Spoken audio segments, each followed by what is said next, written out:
Assalamualaikum warahmatullahi wabarakatuh. Salam sejahtera untuk sahabat bernyali dimanapun kalian berada. Perkenalkan, nama saya Echa Warela. Saya akan menceritakan pengalaman-pengalaman misteri yang mungkin saja terjadi di sekitar Anda.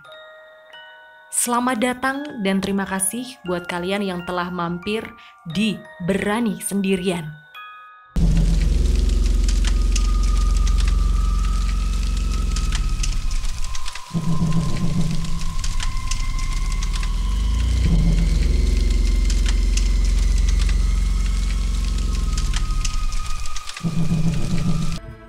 Cerita ini berasal dari sebuah daerah di Jawa Tengah.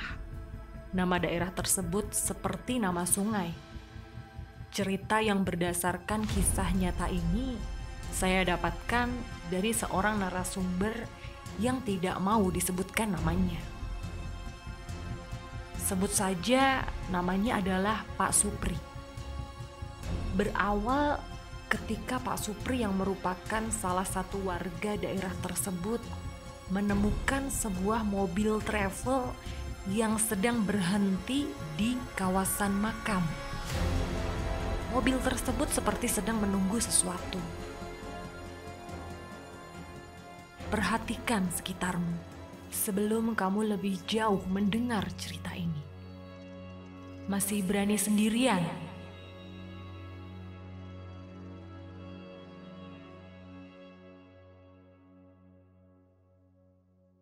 Kejadian ini terjadi sekitar tahun 2006. Ada sebuah mobil travel yang melakukan perjalanan dengan jurusan Semarang-Purwokerto. Mobil ini dikendarai oleh seorang supir, sebut saja namanya Pak Agus. Di hari itu, Pak Agus melakukan pekerjaannya seperti biasa. Menjemput penumpang, lalu mengantarkan penumpang ke alamat tujuan masing-masing. Semua berjalan lancar seperti biasa, dan tidak ada hal aneh yang terjadi. Sampai hanya tersisa Pak Agus dan penumpang terakhir yang duduk di barisan paling belakang di mobil travel itu. Penumpang ini bernama Mbak IS. Sepenglihatan Pak Agus, Mbak IS ini terlihat dan berpenampilan seperti mahasiswi yang biasa-biasa saja. Tidak ada yang aneh. Sesekali Pak Agus melihatnya dari kaca spion tengah dan memastikan Mbak IS ini tidak mengantuk karena alamat tujuannya sudah dekat. Pak Agus pun berinisiatif untuk bertanya. Alamatnya bener namanya Kampung Es kan, Mbak? Mbaknya kuliah di mana? Tanya Pak Agus. Perempuan yang terlihat berparas cantik ini pun tidak melontarkan jawaban sedikit pun. Lalu Pak Agus pun bertanya lagi. Mbaknya bener namanya IS kan? Alamatnya bener di daerah yang ini kan, Mbak? Terlihat dari kaca spion tengah, Mbak IS ini pun hanya menjawab dengan menganggukkan kepalanya. Dalam benak Pak Agus, dia berpikir mungkin Mbak IS ini capek atau mengantuk, sehingga menjawabnya hanya dengan anggukan kepala saja. Tidak lama kemudian, Pak Agus mendengar Mbak IS berkata sesuatu berkali-kali dengan suara yang terdengar lirih. Belok kanan, belok kanan, belok kanan. Oh nggih Mbak, gerbang ini masuk ya, jawab Pak Agus. Mbak IS kembali menganggukkan kepalanya lagi. Setelah masuk gerbang, Pak Agus memperhatikan keadaan sekitar. Di sana dia baru merasakan ada hal yang janggal di situ. Setelah mobil travel memasuki gerbang tersebut, keadaan sekitar mulai berubah, tiba-tiba menjadi gelap seketika. hanya cahaya dari mobil travel saja yang tersisa. Pak Agus merasakan ada hal yang tidak beres di sini. Dengan spontan, Pak Agus mengucap salam atau permisi dalam bahasa Jawa. Kulon won, nuwun sewu, sambil tetap melanjutkan untuk mengendarai mobilnya menuju alamat yang dimaksud. Tak lama kemudian, Pak Agus melihat rumah besar, megah, bak istana. Tapi anehnya, di rumah tersebut juga tidak ada penerangan sama sekali. Hanya ada cahaya lampu mobil yang menyoroti rumah itu. Tibalah mereka di halaman rumah. Mobil berhenti, lalu Pak Agus bertanya, "Bener di sini kan, Mbak, alamatnya?" Mbak IS menjawab dengan anggukan kepala lagi. "Rumah besar ini rumahnya Mbak kan?" tanya Pak Agus.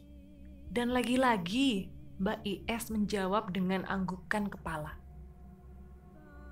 Lalu Pak Agus turun mobil dan bergegas memutari mobil untuk menuju pintu mobil yang ada di samping. Dia berniat untuk membukakan pintu dan membantu menurunkan barang-barang bawaan Mbak IS. Ketika pintu terbuka, betapa kagetnya Pak Agus ini ketika tahu di dalam mobil sudah tidak ada siapa-siapa. Sementara Mbak IS tiba-tiba sudah berdiri di depan mobil. Padahal Pak Agus tidak mendengar suara orang membuka pintu mobil sama sekali. Aneh sekali. Tapi Pak Agus tetap berusaha untuk berpikir positif. Oh, mungkin tadi tuh kita berdua buka pintu dan nutup pintu mobilnya bersamaan saat turun, pikir Pak Agus. Lalu Pak Agus pun mendekati Mbak IS. Mbak IS pun menyodorkan ongkos travel kepada Pak Agus. Pak Agus menghitung uang itu dan ternyata jumlah uang yang dibayarkan masih kurang. Maaf Mbak, ini uangnya kurang, kata Pak Agus. Tunggu di sini dulu, jawab Mbak IS, sembari dia masuk ke rumah yang sangat besar itu. Pak Agus pun menunggu di dalam mobil. Sudah lama Pak Agus menunggu di dalam mobil itu, namun Mbak IS tidak juga kunjung kembali. Hingga tak terasa Pak Agus pun mulai mengantuk dan ketiduran. Setelah beberapa waktu, Pak Agus terbangun karena ada yang mengetuk pintu mobilnya. Dan ketika dilihat, ternyata itu bukan Mbak IS. Pak Agus pun membuka kaca pintu mobil. Lagi ngapain Pak di sini? Mogok Pak? Apalagi nunggu apa Pak? Tanya Pak Supri, salah seorang warga yang bertempat tinggal tak jauh dari situ. Gini Pak, saya habis nganter penumpang yang tinggal di rumah besar itu. Saya lagi nunggu mbaknya lagi ngambil kekurangan ongkos travelnya Pak, jawab Pak Agus. Loh, rumah yang mana ya Pak? Tanya Pak Supri tadi dengan sedikit kebingungan. Ini nih Pak, rumah besar ini Pak, jawab Pak Agus. Oh, sudah Pak, mending Bapak sekarang pulang saja Pak, gak usah ditungguin. Ikhlasin saja, kata Pak Supri. Saya sudah disuruh nunggu di sini, Pak, kata Pak Agus lagi. Pak, di depan situ nggak ada rumah, Pak, kata Pak Supri. Lah itu, Pak, di depan itu loh, Pak, ada rumah. Mungkin karena mati listrik jadi nggak kelihatan, Pak. Sekarang juga kan masih jam 2:30 pagi, masih gelap, kata Pak Agus sambil melihat jam tangannya dan diterangi lampu dashboard mobil. Pak, nggak ada rumah Pak di situ. Di situ itu kebun salak, Pak. Mendingan Bapak pulang saja, kata Pak Supri. Dan Pak Agus pun masih ngeyel dan turun dari mobil. Alangkah kagetnya ketika sudah turun dari mobil, semua keadaan berubah.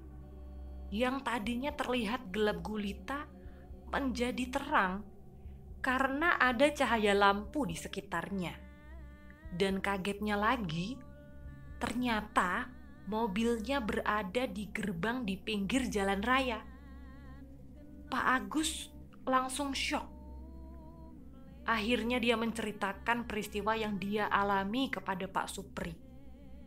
Sembari dia bercerita kepada Pak Supri, Pak Agus pun menunjukkan uang yang dia terima dari Mbak IS itu. Dan ternyata uangnya adalah uang asli. Pak Supri pun sudah menduga-duga siapa sosok perempuan yang diceritakan oleh Pak Agus ini. Lalu Pak Supri pun menegaskan, kalau masih mau nunggu, ya monggo Pak, tapi resikonya ditanggung sendiri ya. Kalau masih nggak percaya, tunggu aja sampai pagi Pak. Bapak bakal lihat sebenarnya di sini itu kawasan apa Pak, kata Pak Supri.